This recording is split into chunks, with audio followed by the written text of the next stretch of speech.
I'm not exactly what you'd call a thrill seeker. Never have been. I do have a morbid streak, but let's just say I prefer when there's a healthy distance between me and the scene of the crime. Sure, I go nuts for unsolved murders and mineshaft cave-ins from 100 years ago, but I'd rather not hear about modern-day disasters or maniacs who are still at large. The here and now hits a little too close to home for me.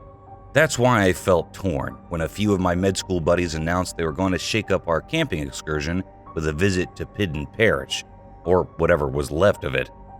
I have a thing for macabre historical mysteries, so you'd think I would have jumped at the opportunity to see a legendary ghost town for myself.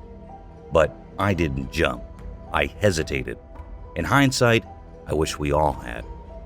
17 families, Tanner said. 81 people. He glanced left and right across the campfire, making eye contact with each of us. Finally, his eyes settled on me and lingered there. He knows I live for this kind of stuff. We were all out there celebrating the end of our second semester of Eastern Virginia Medical School. This was to be our last night in the wilderness. 81 people, Tanner went on, who were alive and well in the autumn of 1727. By the spring of 1728, every last one of them was gone without a trace. Trappers found the town abandoned, not a soul left. Nobody knows what became of them. There's no consensus among historians. Supposedly, the local Manahoke warned them not to settle here, told them the soil itself was cursed. John scoffed. That's what settlers do, he said. They settle. Piddon Parish, Tanner went on as though he hadn't heard him. Before that, it was known as Packnowat. I hope I'm pronouncing that right. And prior to that, it's like an hour's hike from here, Dave interjected. Hour and a half tops, so who's coming? Sorry, Tanner, history lesson's over. How are you even supposed to know it when you find it? Olivia asked. I mean, if it's really all gone.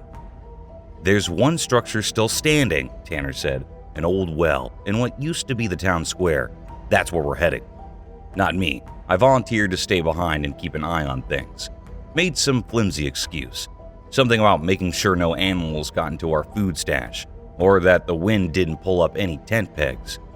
Olivia and a couple others decided to sit out too. I felt a weird mix of FOMO and relief as I watched Tanner, John, and Dave set off into the trees with their flashlight beams slicing back and forth over the bare trunks. It took a long time for the sound of dry leaves crunching underfoot to fade away. Those of us who had chickened out spent the next hour or so prodding the fire to keep it burning, and nervously talking about nothing, just to fill the ensuing silence. When Tanner came stumbling back to the campsite 2 hours later alone and without his flashlight, I was too unnerved to feel relieved, and I certainly no longer felt like I'd been missing out. Right as I was on the verge of nodding off beside the campfire, I heard the sound of running feet. I had just sat up when his pale, panic-stricken face suddenly emerged into the firelight. It scared the living crap out of me, but I could tell he was more scared than I was. We tried to get him to calm down and tell us what happened. He kept babbling how they made it to the well, how we're camped a lot closer to it than he'd realized, how John had shined his flashlight down into it, and then how something had happened to scatter them, something he kept circling around without ever specifying. After several minutes of this, when his nerves finally seemed to be settling, he got this somber look on his face, and he stared at me, right at me, not at any of the others. And he said something that sent a chill down my spine. I have to go back. For Dave and John, I said. I'm sure they'll show up any minute. Try to relax. No, not for them. I have to go back to help the baby. None of us knew what to say to that. Tanner seemed to take our baffled silence as an invitation. He stood up from where he had been sitting, turned around, and started taking fast, determined strides back in the direction of Piddon Parish. Wait! Someone called after him. I don't remember who. It might have been me. Baby? Someone else said. Did he say baby? I heard the swish of tent flaps somewhere close behind me, followed by the sound of Olivia frantically rooting around inside some kind of backpack or knapsack. The next thing I knew, she was standing at my elbow, thrusting a spare flashlight into my hands. You make him turn back around, she said, and if you can't, at least make sure he takes this with him.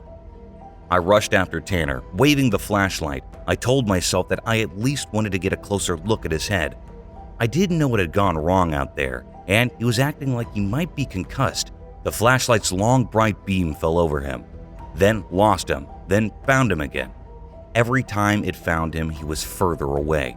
He had broken into a sprint. I felt my own legs running after him, sort of numbly, like they didn't belong to me, like they were taking orders from something other than my brain. Thin branches whipped at my face as I chased him through the woods. I was afraid to turn around, afraid to let myself see how much ground we had covered, afraid that the campfire was already out of sight. I don't know how long we ran like that. I just know that eventually the flashlight beam lost him, and it didn't find him again. The nighttime swallowed him up, and then it was just me and the trees and the wind and the meager moonlight shining down. That's when I heard it, the wet, shrill scream of an infant in distress, a crying baby. There was no mistaking it for anything else. It's a sound I've always hated. In airplanes, movie theaters, restaurants, anywhere, human beings are hardwired to hate it. That noise is nature's way of saying, do something about it, take care of it, make sure it's warm, make sure it's fed. But hearing a baby crying like that in the middle of the night, in the middle of nowhere, God help me, there was nothing remotely natural about it. In spite of the raw panic and revulsion that cry instilled in me, I found that I was being drawn in its direction. Now this made a certain kind of twisted sense. I wanted to find Tanner, and I knew that's where he was headed.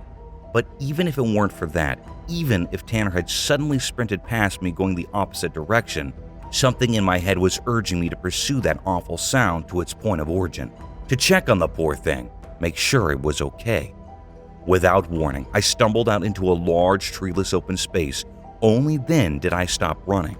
I saw a dark cylindrical mass in the center of the clearing, and a lone figure slouching crookedly beside it. It was Tanner. I could tell just from the way he was standing, just from the shape of his silhouette in the moonlight, that he wasn't in his right mind. When he turned around and grinned at me, that confirmed it. The crying was louder than before, loud enough to make me want to drop the flashlight and cover my ears with my hands. The baby's shrieks were echoing up to us, reverberating hollowly, bouncing off meters of dripping, moss-encrusted stone. The baby was in the well. Tanner swung one leg over the waist-high circle of stone and sat down on it, straddling it. He looked at me, and all of a sudden, his face scrunched up. It was the pained, contorted face of a child who's fighting off tears, a little boy with a skinned knee or a splinter in his finger. "I pushed Dave in first," he whimpered, "then John, but it just kept crying. Why won't it stop crying?" I watched Tanner rocking back and forth, one foot dangling in the air, the other pushing off the ground, like a kid trying to build momentum on a seesaw. He was shushing the baby, staring down at it with wide, scared eyes, leaning over the well with a finger to his lips. "Shh, shh." I saw it coming, but I didn't try to stop it. I knew in my gut that if I got any closer, he would try to grab me and pull me in with him. And I didn't want to get close enough to see what he was seeing at the bottom of the well. Looking at it had done something to him. Hearing it was almost more than I could take. "Tanner," I said. That was as much as I could manage. There was no way to put the rest of it into words. I'm struggling to articulate it even now. I wanted to tell him that we had to get out of there, that we had to run as fast as we could, that the thing that had wiped, bid, and perished off the face of the earth still roamed these woods, still nested in the well, the one he was sitting on, the only structure it had left standing. "You'll come in after me, won't you? If it keeps crying, if it's still hungry." I was already running by that point, praying I picked the right direction, my legs cramping and my stomach muscles streaked with pain. It wasn't the echo of Tanner's descent that made me run like that. It was the sound that came after, a high-pitched, gurgling giggle, like the noise a startled baby makes during a game of peekaboo. The thing in the well was laughing.